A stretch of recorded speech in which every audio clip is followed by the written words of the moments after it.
No, I know, but is it only two? Only two? Did I know? All right, seeing as it's 7:30, I'd like to call this Thursday, February 22nd, 2018, meeting of the Finance Committee to order. Tonight we'll be following the public and posted agenda. We will be broadcast live on Chelmsford Telemedia and recorded for future viewing. First on the agenda tonight is the approval of minutes. Everyone had a chance to review? Yes, I did. Okay. And there are the minutes from February 15th. I make a motion to approve the minutes from February, what'd you say? 15. 15. I second. Any discussion? All those in favor? Aye. Aye. All right, moving right along. Presentation and discussion of fiscal year 19 Police Department budget by Police Chief James Spinney. Welcome. Good evening. Members of the committee, hello, Mr. Chairman. I will try to be brief. I tried to make my presentation as quickly to the point as I could, and I'll certainly answer any questions after.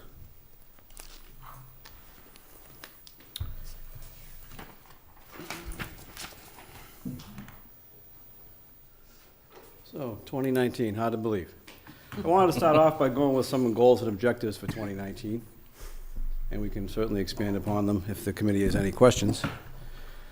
First, apply community policing strategies and initiatives to prevent crime and focus on quality of life issues. Apply traffic-related programs to minimize motor vehicle violations, reduce accidents, facilitate traffic flow, and enhance pedestrian and bicycle safety. Continue to work closely with the school department, fostering partnerships, resulting in increased officer presence at all schools.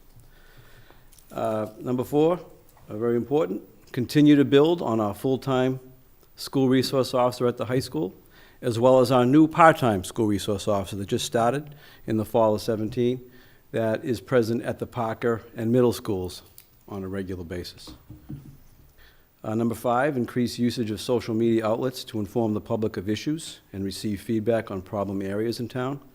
And number 6, continue to work with local and regional partners regarding the ongoing opioid crisis. And last year, we did initiate an additional part of the program. But let me start first of all with the substance abuse follow-up program. Anytime we have a town resident that's suffering from substance abuse or mental health issues, and we deal with them in that type of medical manner, we have a detective there within 24, 48 hours to follow up with loved ones to facilitate treatment. And connected to that is the number 3 collaborative grant for the full-time clinician. When we deal with family and those that are in need due to substance abuse or mental health, we have a full-time clinician through a multi-town grant that I'll get to a little later with one of my expense objectives. This clinician is the level of a doctor, and he will come to Chelmsford when we need him and work with family to facilitate the person to be well. And we don't track that. We don't have anything to do with it at that point. We hand it off to this medical professional, and he deals with the family and the person that's having the substance abuse or mental health issue directly. And he doesn't report back to you No. later? The only report I'll get is a monthly report as to how many clients he's dealing with and where it stands. In other words, refused assistance, maintaining a goal, that type of thing. But we don't keep getting information on the person themselves or anything like that.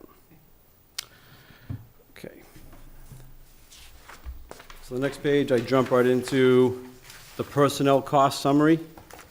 So just looking back at FY 2018, the personnel costs were $5,659,221.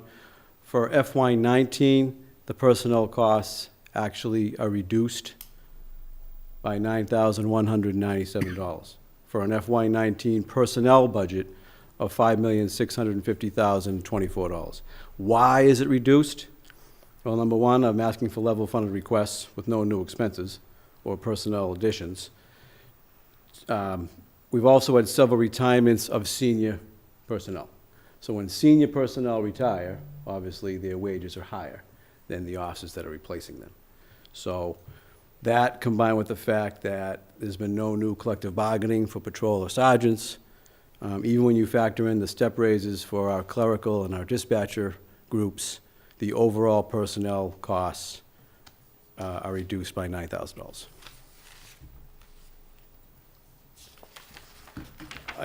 I dedicated a few slides here as a breakdown of the police department, because I know that is important to the committee and those watching in the community. Our total staffing is 67 total employees. Obviously myself, 1 deputy chief, 7 lieutenants, 7 sergeants, 37 patrol officers, 9 public safety dispatchers that are civilians, 3 clerical support, 1 facility maintenance, and 1 fleet mechanic. This slide breaks the police department down further. In 2018, we had a sworn complement of 53 officers. That includes myself down to the patrol officers. For 2019, that number remains the same. This slide breaks the police department down into its 4 divisional components. Administrative division, which is made up of myself and the deputy chief. The investigative division, which is commanded by 1 lieutenant, and there's 5 detectives in that division. The Special Services Division, which is commanded by 1 lieutenant, 1 family services officer, and 1 sergeant in court, in addition to patrol officers that participate in that division, but they're also part of the patrol division. So when something comes up within the Special Services Division, the lieutenant will activate other personnel to assist, whether that's a neighborhood. And the Special Services Division, for those who don't know, it's really a community policing division. They handle our neighborhood problems, partnership issues with our community. Varney cleanup is a good example. Anything of that nature. Traffic issues in town is all overseen by the Special Services Division. Chief, I had a quick question. Yes. On the prior slide, so the 37 patrol officers, that includes 5 detectives. The detectives are considered patrol Yes. officers for that? Yes. one? Okay. So detectives are actually patrol officers that are assigned to the detective division. Okay. And then down the bottom, the patrol division, which is made up of 5 lieutenants, 6 sergeants, and that's the reduction there, 31 patrol officers when you take out the 5 detectives and the 1 special service officer. That leaves you with 31 patrol officers that are dedicated to the patrol division. The next slide, I made an attempt at a flow chart. I apologize for the size of it. Basically, it just breaks down, again, it's just another way to look at the police department. Obviously, the administration is up top, and down to the left are all the shifts. You'll see up top, each lieutenant commands the shift, followed by a patrol supervisor holding the rank of sergeant, and below the sergeant is obviously the patrol officers, and that's broken down for all 3 shifts. The detective division is the 4th section, and then on the right is more administrative functions within the police department, vehicle maintenance, administrative support, the Special Services Division, court, family services, animal control, et cetera, dispatch. So that's just another way to look at the police department. Next slide is our total personnel services expenses. And I'll just say the only changes, and as you saw in the beginning, there is an overall reduction. The only changes are a result of the wage increases as a result of collective bargaining between the dispatchers, clerical, and non-union personnel received a cost of living raise. But even that, when you add all those increases in, it's still a reduction overall because of the retirement of senior personnel. So all of these figures are basically formula-driven. When you talk about holiday, longevity, vacation, it's all part of a collective bargaining agreement. And you'll see slight decreases, for example, longevity, vacation time. This slight decrease is because, again, senior personnel replaced by junior personnel. Mm-hmm. My overtime request is the same. It's been the same for a number of years. That factors in all training, shift replacement. So that has not, I have not asked for an increase there. Next slide. How are you running Sorry. though on it right now? Because the year before it was, a lot higher than. It will be higher. It will go over 400,000. Okay. But I compensate for that through other parts of the budget, and I have grants. There's a $100,000 grant I received through the state 911 that allows us to supplement any overages. So I have not exceeded my personnel budget in a number of years. And those grants, do they come into the general fund, or do they come against No, your they budget? are specific to 911 operations. So I have to apply for that grant directly. The funds come directly to the town, and the town accountant deposits them back into overtime line items, or the, like, the dispatch salary line Okay. to make up for the expense. Got it. Okay, the next slide, I jump to department expenses. Oops, I'm sorry. That remains at $738,000. That's what it was for FY 2018. That's what my proposal is for 2019. And some of the drivers for expenses. Fuel, we spend roughly $10,000 a month on fuel, and that's for the entire town, because the police pumps are utilized by the entire town. Any town vehicle that requires regular gasoline gets the fuel from the police department pump. Those expenses are reimbursed back to the police department for anything that's not police use. The other departments pay their fair share. As far as police use, we average about 44,000 gallons a year. I've budgeted it for $2.40 a gallon. The last average calculation I did at the end of last year, we were running about $1.95 a gallon. That's obviously with, we don't pay some of the tax. Another driver is new equipment with regards to the new SUV police interceptors.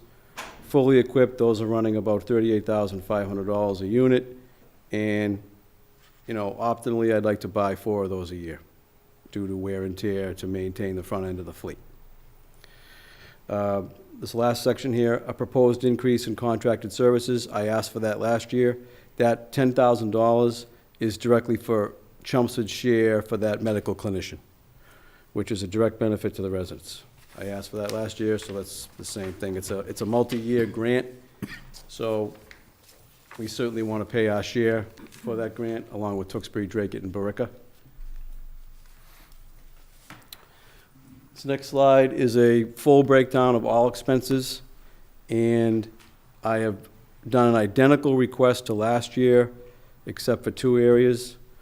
About midway down, you'll see gasoline in blue. I have reduced that by $10,000, and I have moved that $10,000 down to the bottom under replacement vehicles. So instead of $145,000, I'm requesting $155,000. That's because the vehicles are just simply more expensive now. Every year, they go up a couple $1,000s, and I just thought it was necessary. But the bottom line on expenses is no increase, $738,000. And we've had no issues with the, wasn't there an exhaust problem? Yes, there was. There was a, We had any issues there? we purchased carbon monoxide detectors. The fire department actually helped us out with this. They came and they tested the cruisers with us, and we installed carbon monoxide detectors specifically designed for vehicles. They're in the cars, but Ford realized what the problem was. There was an exhaust issue. We had all the tips modified now on the dual exhaust. There was also some hole issues in the frames of the vehicles were properly plugged. We didn't have any issues where an officer complained of anything. I think we were proactive on it. We preempted any problem. We brought our entire fleet to our Ford dealer, and those modifications were made. So, and we've had no other issues. But those detectors are still in the cars, just for kind of a fail-safe. Sure.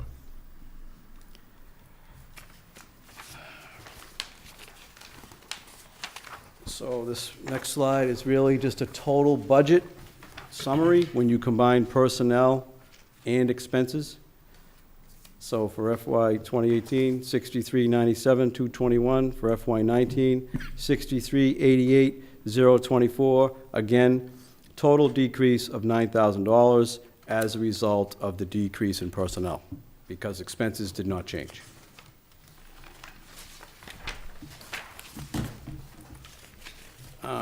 This brings us to the Animal Control Department. It is its own department. A lot of people don't know that. but it does fall under my responsibility.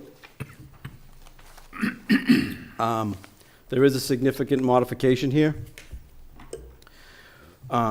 Chelmsford has never had more than one animal control employee at once, and we have needed a second employee for a long, long time. I think you would all agree that animal control issues do not stop at night. They don't stop at weekends. They don't stop at dinner time. We have needed a second animal control officer for a very long time. This never became more evident than it did for the better part of last year. Our one animal control officer was unable to work, and we were dependent on other towns and other town departments, and quite frankly, it didn't work. It was unacceptable to the residents. I don't blame them. There was a lot of unhappy folks because things got put off. Even something as simple as an animal killed in the street, that can't go 2 days without getting picked up. So that's what had happened. I'd spoken to the town manager about it. He's in full agreement that that's been a necessity for this community, a community our size, for a long time. So the proposal for 2019 is a second fully trained co-animal control officer that'll work opposite the other one, which will give us evening, weekend coverage, on-call coverage. It's going to save us on overtime when we have to activate the animal control officer. When we had a dog housed a year and a half ago, the animal control officer had to come out every day, night and day, every day in the weekend, and on overtime to take care of the dog. So this second officer will absorb that. So I think in the end, it would almost be another 10, 15,000 less. The days of the animal control officer simply driving around and picking up dogs are over. This is a very highly trained individual, not just with animal issues, but he's medically trained to deal with anything that almost a police officer would come across as far as someone in any type of medical duress. He's trained in tranquilizing agents and devices to deal with an animal, whether domestic or wild. These are sophisticated systems, and they're both fully trained in it. And I'm looking forward to the program really moving forward with the two of them. I think it's going to be much more effective. So as a result of the addition, obviously, we have a significant increase in the personnel costs, almost doubled. But I think it's well worth it, and I think it'll be a direct benefit to the community. As far as animal control expenses on the next page, no increase. Whether it's electricity, heat, building maintenance, no increase. The request is still for $8,000. So total animal control budget, $114,904.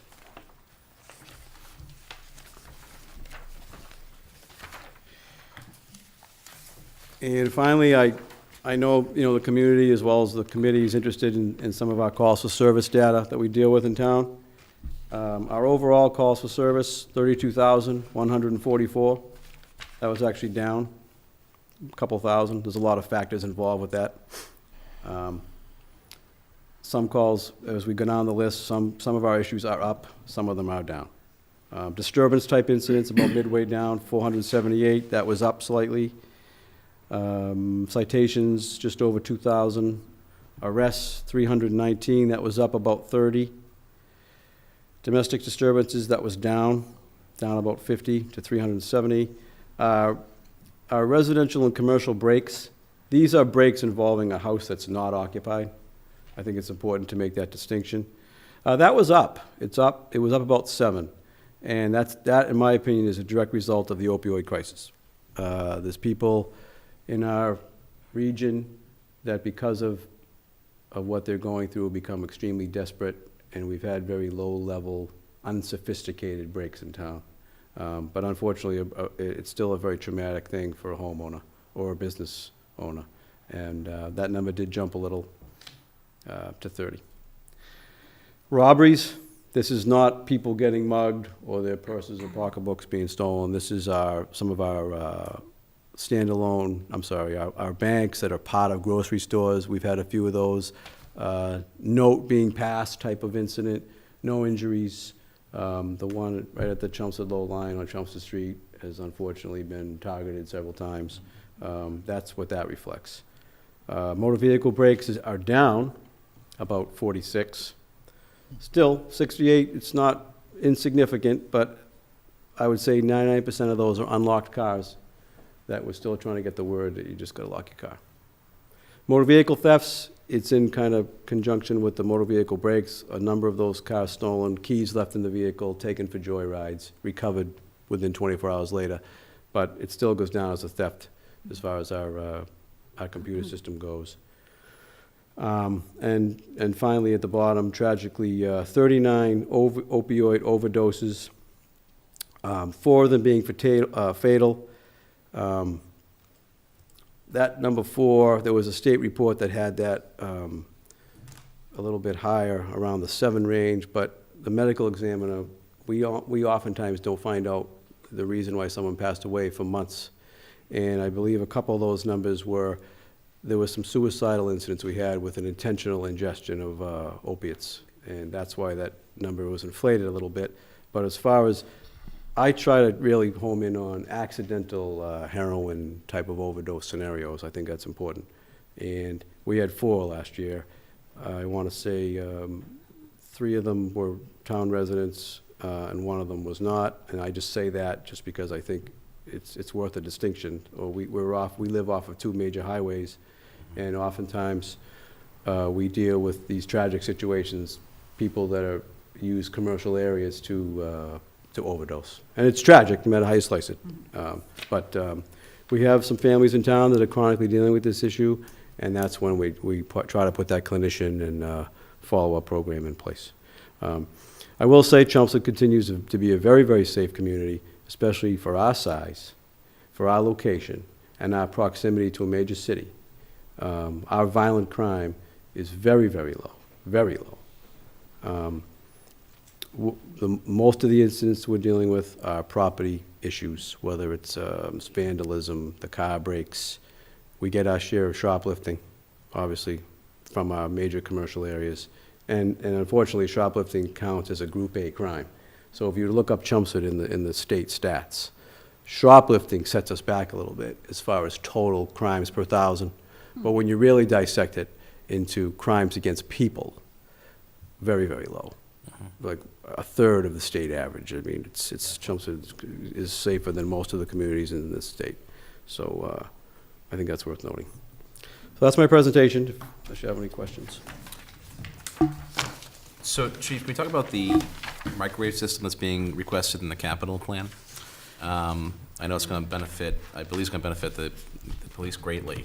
Yes. Any thoughts about that? Yeah, police and fire. So, as you all probably know, and maybe some of the newer members don't, police department dispatches for the fire department as well. It's a combined dispatch center. There's 2 dispatchers on duty at all times. They both do both functions, but we do have them, the primary responsibilities of one is fire department, the other one is police, but they both cross duty. Currently, our communication system is facilitated through telephone lines. So when the dispatcher talks into the mic, his voice travels through a telephone line out to a transmitter in another part of town and then shoots out to the police cars and the fire equipment. Those telephone lines are extremely old. They're becoming more and more unreliable. And they've become so old and so unreliable that we were actually notified by Verizon that they are canceling the lines. They're going to shut them off, as a lack of better term, which would leave Chelmsford with no option other than to purchase extremely expensive T-lines, as the contractors would like to call them, or the vendors, for, I know that the fire department worked on some of the figures, it could be thousands of dollars a month to support these lines, because they would install them just for us.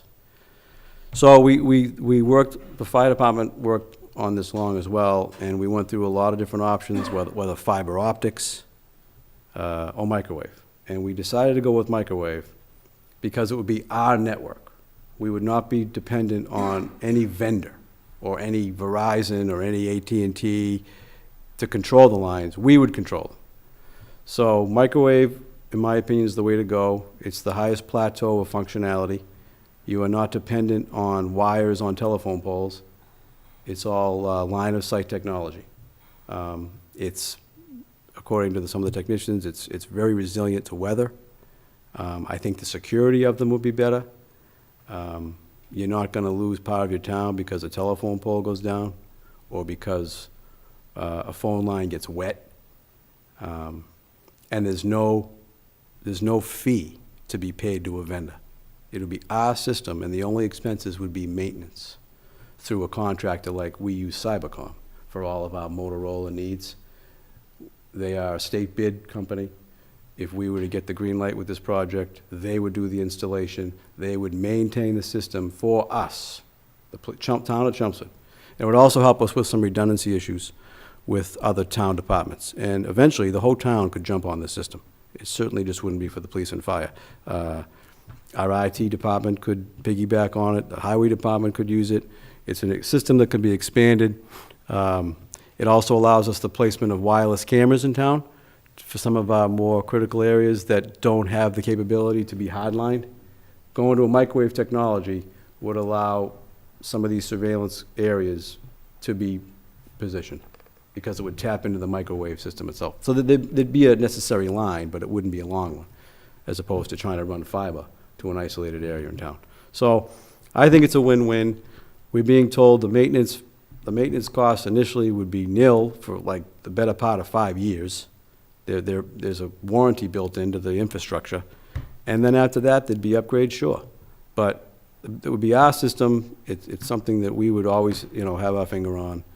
And it would be a lot better off than what we're dealing with now, because we lose parts of town now as a result of weather.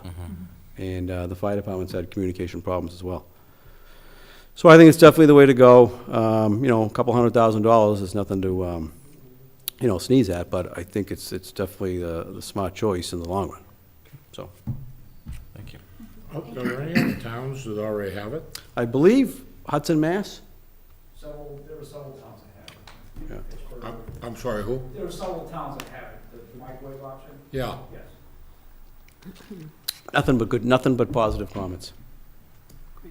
Because it really is, it's the top. It's the top option. It's really the best technology that's there. So, A couple of months back, there was some heavy discussion in social media about the purchase of SUVs instead of sedans. Can you explain? well, why? Ford discontinued the sedan initially, and then they brought forward the Ford SUV, which is an all-wheel drive vehicle. Prior to that, we had sedans that were two-wheel drive and were extremely problematic in the New England winter. We'd have to literally, on a major storm, half the fleet would have to go into the mechanics bay at once and be switched and be outfitted with cables. And then we'd have to do the same thing. And extremely time-consuming, ineffective, problematic. No sooner would we get the cables on, the roads would be cleared enough where they'd have to come off because you can only go 20 miles an hour with the cable on the tire. So I can't tell you how many times the officers would come back to the station and the cables were gone. Gone. Ripped right off the tire. The SUVs have been a home run, in my opinion. They're bigger inside, especially with all that equipment. Every cruiser has a terminal in there, a computer screen, additional systems. The medical gear now is in the back with the hatch, with the hatchback, as opposed to a trunk. So that doesn't get banged up like it used to. The sedan version of what Ford offers now is the Taurus. And we tried one out. I actually got one on a loaner, and the officers didn't like them because they're too small, because the roof line is too low. And some of the officers are quite large, and it was like, you just felt like you were in a tomb. So the SUVs have worked out well. And I gotta say, I think it's really been accepted 90% across the whole country. Everywhere you look, it's the SUV now. So, especially for New England, it's a home run. Okay, I just thought, And the price is the same. oh, it price is. is the That's- I Yep. think that was part of the main part of the discussion. Right, the price is the same. It's a general misconception that people have that Right. we're spending all this extra money for. Right, no. Yeah, SUV, which we're not. So I just thought I'd No, that's a good No, of point to course. get it Yeah. out there. The Taurus is all-wheel drive also, but at the end of the day, they're priced almost identical, wow. so. And I think you get a lot more versatility out of the SUV. Great. And Okay. I just wanted to let you know, I volunteered for the town rabies and Oh. microchip clinic a couple of weeks back, and I went to the animal control building, and I met both. So you met both Officer officers. Cianci and Officer Merrill? Yeah. Good. And I was, very pleased with all the knowledge that they have and how kind they are to all the animals. Oh, it's good to hear. So, Very good. Yeah, that was a great thing they did, so I'm glad the people could take advantage of that. Yep. All right, thank you. Thank you, Chief. Thanks, Chief.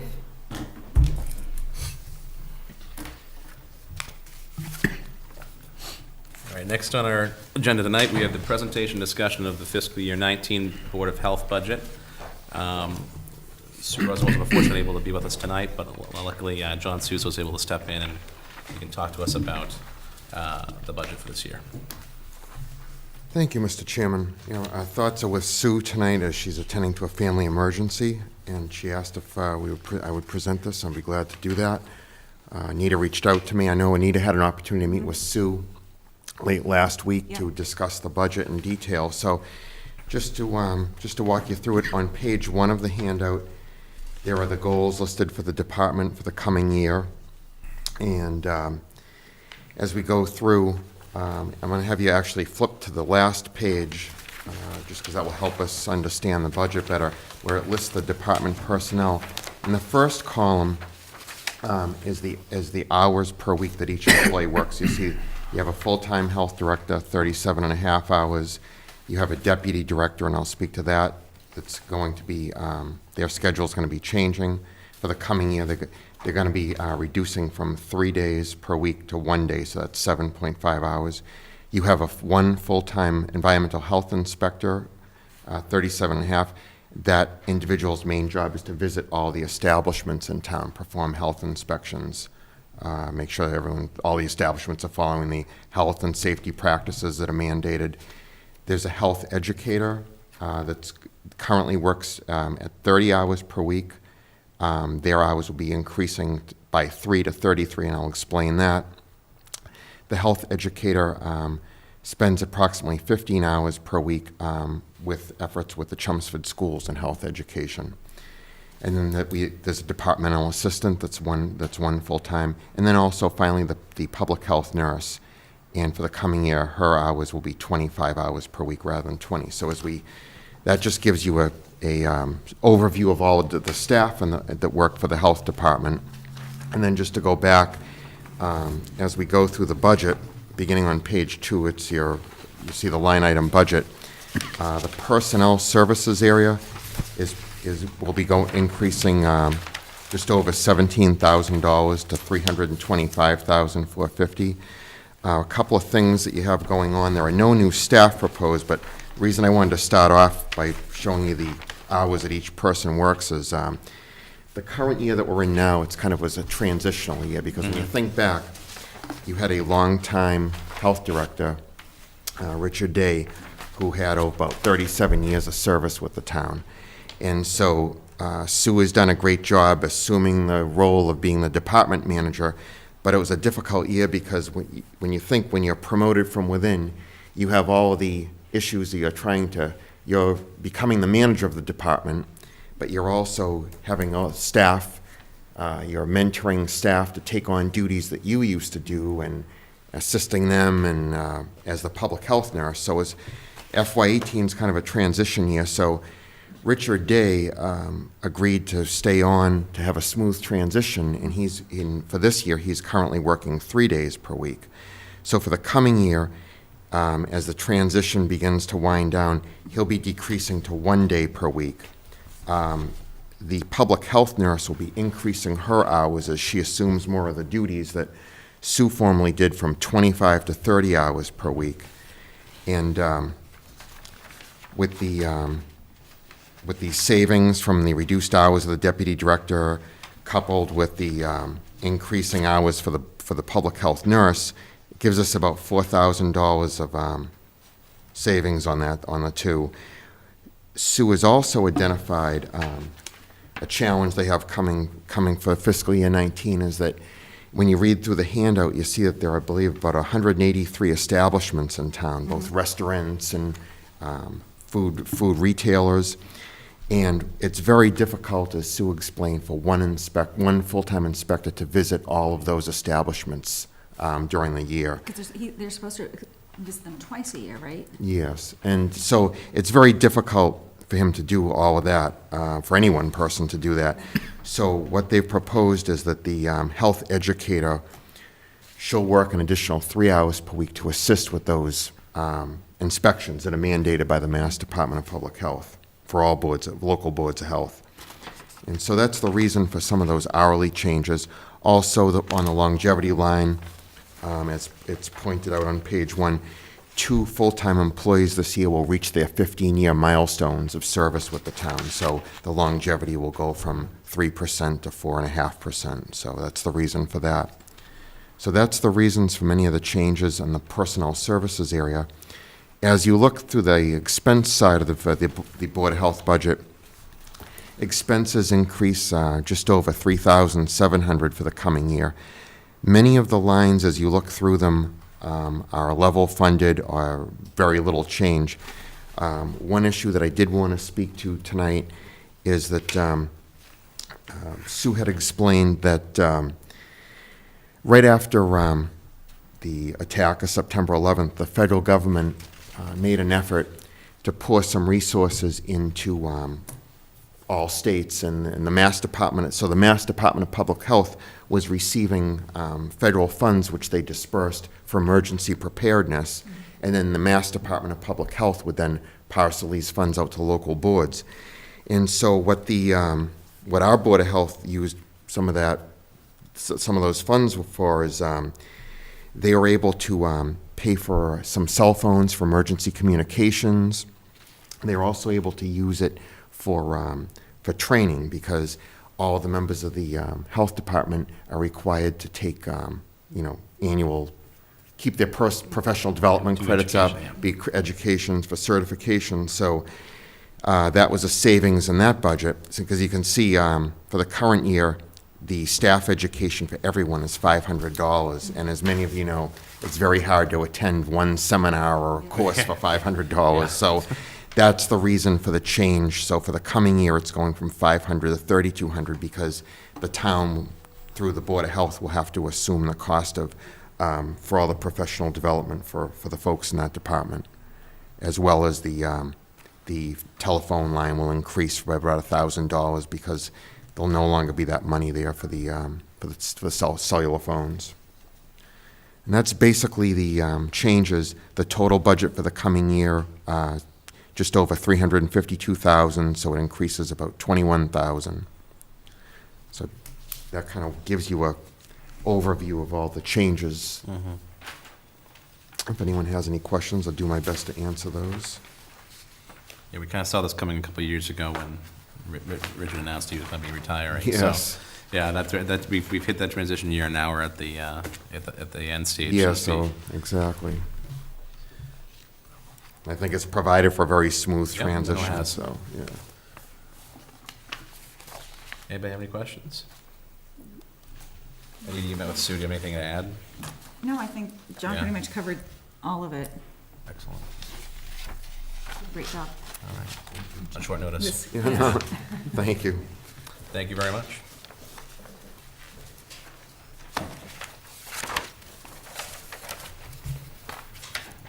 All right. Next on the agenda is discuss budget hearing and warrant article schedule. As you can see, we're a couple presentations short tonight. We had some changes that happened over the weekend. Some people were unable to come in this week and have requested to come later on in our schedule. So let's take a look at what we're dealing with right now. And this might be a little easier to follow. I'm going to pass you just an agenda type version of the calendar. Jim, so the reason that we don't have the other presenters today is not because the warrants are being pulled, it's just that they didn't have it. No, they aren't being pulled. I received requests Saturday, I was away and I didn't receive it until Monday, that one of these citizen petitions regarding 101 Mill Road, the individuals who will be presenting with the petitioner is unavailable this week. so they requested to move it. And then on Monday, late Monday evening, I heard from another presenter for another citizen petition saying that they were feeling ill and they weren't sure if they were going to be able to present tonight. So with those two moving, the third the third article was moved because it's the same presenter for that one. And they're requesting March 15th. I've tried to fit them in with all the back and forth that you all saw a lot of emails on Tuesday as I tried to get the agenda. We tried to add more people, but we couldn't really make it before the deadline for posting the agenda. So we've kind of shifted our schedule here. So if you look at the first page on March 1st is our next scheduled meeting. There are about 7 things we're going to try to hit next week, and that's if, and Ellen, you're going to just confirm Yeah. that Deb Sirianni, she can make it next week's She meeting? said she can make it whenever. Whenever? Okay, perfect. We're Then available. then next week it is. And then we have the cemetery and the 2 cemetery warrant articles. And then Linda Prescott for the Community Preservation Committee will be coming, Preservation Fund Committee will be coming in regarding their budget and the warrant article for the Byam Playground. And then Becky Herman with the library will be in next week as well. So it's a pretty full slate that evening. March 8th, we currently have Paul said it's okay, Pizza. being Pete. Yeah, I think Paul's his brother, I believe. Well, Pete will be in next week for PEG Access budget. We'll see the Chelmsford Public Schools next week, along with the warrant article for Special Education Reserve Fund. Not next week. Not next the week. I'm sorry, the 8th, I apologize, the 8th, the week after the next. And then I'm just confirming, I know Eric tomorrow will be meeting with Gary of the DPW and everything associated with the facilities, the warrant article and that. So that'll be a pretty full night as well.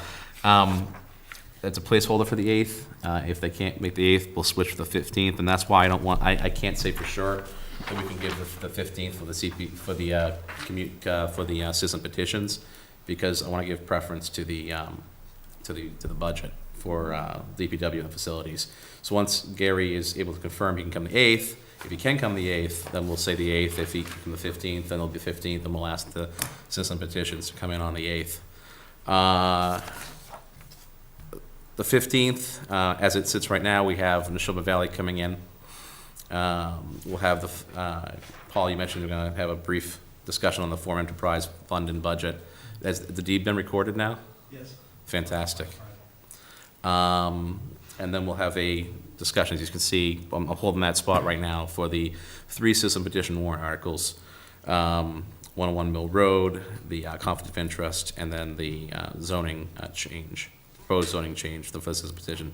So the ones that aren't on here currently, and I've reached out to the Disabilities Commission, they're just gonna get back to me. They're looking at both the 1st and the 8th, so they'll come one of those nights.